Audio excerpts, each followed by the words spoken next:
Quand ils se réveillent, la priorité de Yafia, 10 ans, Doplo, 12 ans, et Yanougo, 8 ans, n'est ni de prendre leur bain matinal, ni leur petit déjeuner. Ces enfants sont plutôt préoccupés par leur bétail de 6 bœufs qu'ils doivent conduire à plus de 10 km de la maison familiale, en brousse.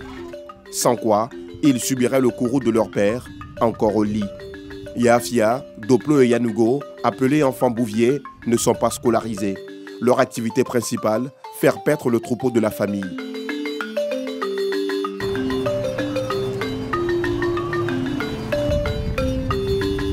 Les voilà partis pour une journée au fin fond de la brousse. Aucun adulte pour les accompagner. Le trajet est bien loin, mais nos petits bouviers ne craignent absolument rien.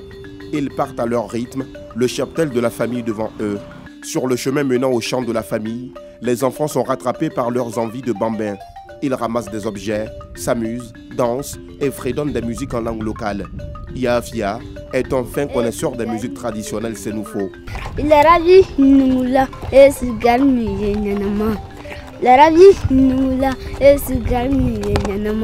Après 5 km de marche, les 6 animaux ressentent de la fatigue et veulent boire.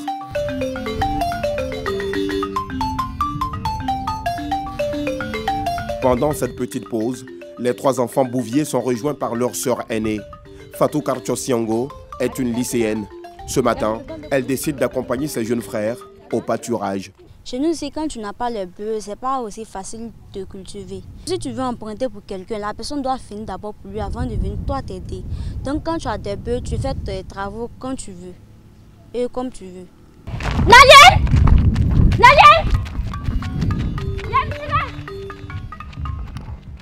Les enfants vont très vite. Encore 5 km de marche et nous sommes au champ. Fatou les rattrape au pas de course. Dans la campagne isolée, les bœufs traînent beaucoup trop les pas. La tâche revient alors au Benjamin Yanougo de les fouetter pour qu'ils avancent. Ce jeune homme, du nom de Wafungo, est le frère aîné de Fatou. Avant la naissance de ses petits frères, c'est lui qui envoyait paître les bœufs. Mais il a dû arrêter pour se consacrer à la culture du coton. C'est qu'ici, le métier de bouvier est réservé exclusivement aux enfants. Bon, pas rien. Non, aller là, quand je suis trop le courant, c'est plus ya c'est fall. J'ai posé, il m'a dit que si les enfants sont beaucoup, lui ses enfants sont beaucoup, il va envoyer d'autres à l'école et puis d'autres vont venir au champ pour suivre les bœufs.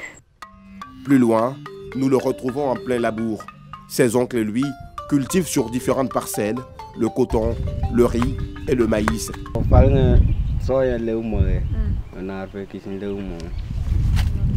Il dit que non, que le métier qu'il faisait avant et puis ne lui rapportait pas aussi que ça. Que ce métier maintenant lui rapporte un peu beaucoup. Nos 3 enfants bouviers viennent enfin d'arriver au champ. Malheureusement, nous ne sommes pas en période de culture pour les voir à l'œuvre. C'est donc de tout repos ce matin. Et pendant que les bœufs paissent, Doplo et ses frères s'adonnent à diverses distractions. Il reproduit un bœuf en plein labour, tiré par la charrue. Yanougo, le Benjamin de la fratrie, lui, est perché sur cet arbre. De même pour Yafia, qui en profite pour fredonner des chants.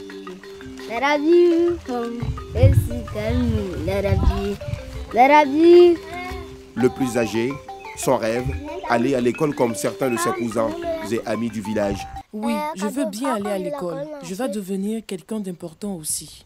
Une situation qui afflige Fatou. L'adolescente craint qu'un jour, le pire n'arrive à ses frères dans cette brousse. Un jour, ils sont venus, puis un scorpion est venu le mort. Il a eu la chance que le tonton qu'on a dépassé là-bas, lui, il était là. Ça a été sa chance.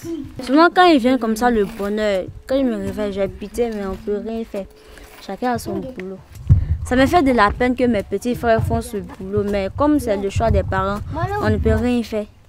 Souvent, ces enfants bouviers quittent la maison sans prendre le petit déjeuner. Impossible d'en avoir à midi en pleine brousse. Ils sont obligés d'attendre leur retour à la maison, à la tombée de la nuit. Quand on prépare, on vient les appeler pour aller manger. Dans le cas contraire, quand on n'est pas là, quand ils me font, ils pointent déjà leur déjeuner, c'est fini. C'est le soir, ils vont partir manger. En tout cas, je ne sais pas, comment ils s'arrangent. C'est que si, à mon avis, je dis que non, ils ne mangent pas. Quand ils se vont donner les bœufs à boire, ils boivent là-bas et puis c'est fini. Fatou n'a qu'une mission à présent, Elle promet dire à son père de scolariser ses frères. Mieux, elle souhaite que tous les parents d'enfants bouviers scolarisent les leurs. J'aimerais dire à tous les parents des enfants bouviers de Kolia de faire partir les enfants à l'école parce que l'école de nos jours est importante pour nous. L'école, ce n'est pas forcément reçu demain. Tout le monde ne peut pas reçu à l'école. Mais au moins, il faut savoir lire ou soit écrire ton nom. Il faut savoir t'exprimer au moins en français. Ça, c'est déjà bon. À quelques mètres du champ des Siongo, ces autres enfants bouviers sont en plein labour. Le plus petit est à la tâche, le corps recouvert d'une épaisse couche de boue. Dans toute la région de la Bagoué et singulièrement ici dans la ville de Kolia, le travail de ces enfants a fini par s'imposer dans beaucoup d'esprits comme une coutume. Certains parents refusent même de scolariser leurs enfants. Le rêve de ces tout-petits reste tout de même de retrouver un jour le chemin de l'école comme tous leurs camarades. Au crépuscule, l'on assiste à un défilé de troupeaux accompagnés d'enfants dans la commune. Ils sortent de partout, les vêtements transformés en de véritables haillons. C'est l'heure de regagner leur domicile, prendre leur bain et bien évidemment le dîner.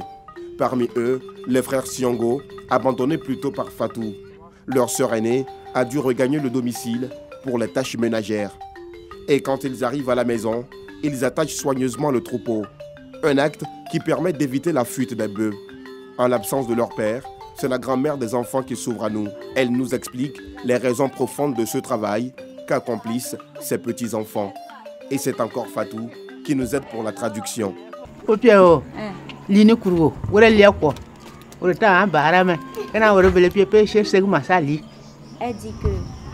que comme eux ont déjà pris de l'âge, c'est à cause ça ils envoient les enfants au champ pour pouvoir se nourrir. Non loin du domicile de la famille Siongo, Waradio Konaté revient également du champ. Contrairement aux autres enfants, Waradio est élève et passe en classe de 5e. Pour lui, le travail de bouvier est d'abord un métier socialisant qui rapporte énormément. C'est grâce à les bœufs on paie 9 outils.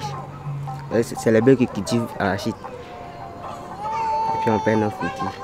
À l'aurore, la vie reprendra son cours à Kolia, cette petite localité de la Bagoué. Les enfants bouviers vont parcourir encore plusieurs kilomètres pour labourer les champs de leurs parents, espoir ultime de la subsistance de toute la famille. Pourtant, en Côte d'Ivoire, la loi numéro 2010-272 du 30 septembre 2010 interdit formellement la traite et les pires formes de travail des enfants. Une loi dont les modalités d'application ont même été précisées dans le décret numéro 2014-290 du 21 mai 2014. À cela s'ajoutent les nombreuses actions de sensibilisation et de répression du Comité national de surveillance des actions de lutte contre la traite, l'exploitation et le travail des enfants, présidé par la première dame, Dominique Ouattara.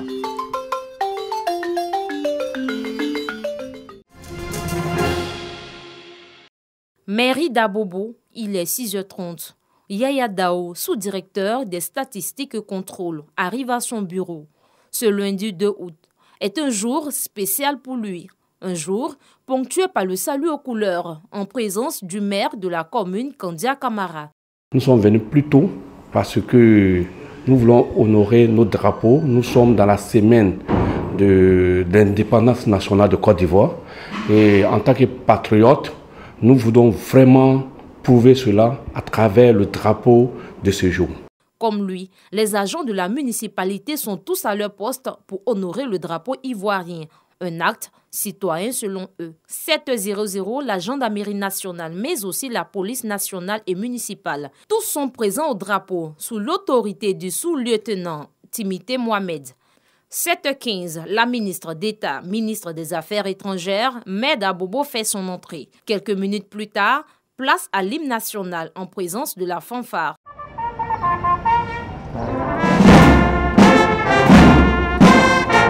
Sous le regard des populations de la commune qui malheureusement n'ont pas eu accès dans la cour de la mairie. Après la montée du drapeau, le maire d'Abobo, Kandia Camara, n'a pas manqué d'inviter les populations au respect des institutions de la République.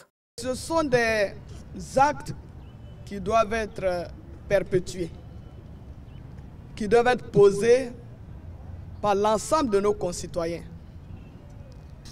Chaque Ivoirien doit faire preuve de civisme. Chaque Ivoirien doit respecter les symboles de l'État.